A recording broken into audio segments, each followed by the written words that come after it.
Tata sons के chairman Ratan Tata का 86 साल की उम्र में निधन हो गया। उन्होंने बुधवार देर रात करीब 11 बजे अंतिम सांस ली।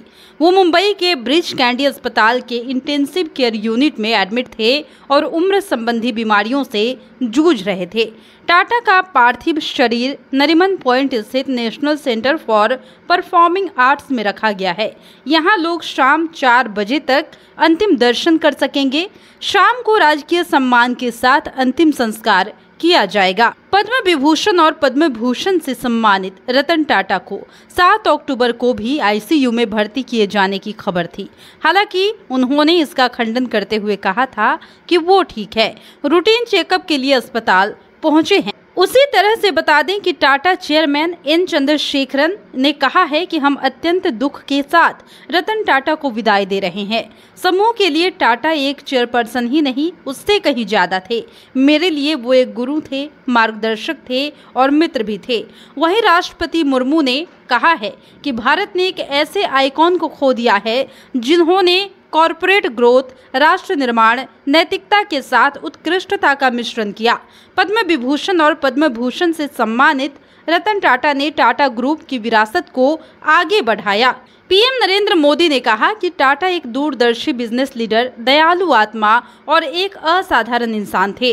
उन्होंने भारत के सबसे पुराने और सबसे प्रतिष्ठित व्यापारिक घरानों में से एक टाटा ग्रुप को स्थिर नेतृत्व प्रदान किया। उनका योगदान बोर्ड रूम से कहीं आगे तक गया। वहीं राहुल गांधी ने कहा कि रतन टाटा दूरदृष्टि वाले व्यक्ति थे। उन्होंने बिजनेस और परोपकार दोनों पर कभी न मिटने वाली छाप छोड़ी है। उनके परिवार और टाटा कम्युनिटी के प्रति मेरी संवेदनाएं हैं। मुकेश अंबानी ने कहा कि ये भारत के लिए बहुत दुखद दिन है। रतन टाटा का जाना ना सिर्फ टाटा ग्रुप बल्कि हर भारतीय के लिए बड़ा ही नुकसानदायक है।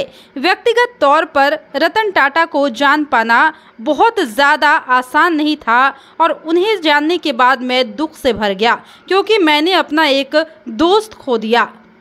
गौतम अडानी ने कहा कि भारत ने एक महान और दूरदर्शी व्यक्ति को खो दिया है।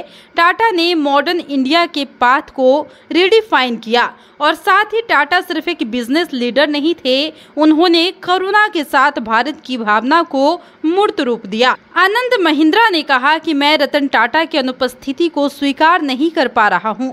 रतन टाटा को भुलाया नहीं जा सकेगा क्योंकि वो एक महापुरुष थे और महापुरुष कभी मरते नहीं। सुंदर पिचाई ने कहा कि रतन टाटा से पिछली मुलाकात के दौरान उनका विजन सुनना मेरे लिए प्रेरणादायक था। वह एक्स्ट्राऑर्डिनरी बिजनेस लीगेसी छोड़ गए हैं। उन्होंने भारत में मॉडर्न बिजनेस लीडरशिप को मार्गदर्शन देने और डेवलप करने में महत्वपूर्ण भूमिका निभाई थी।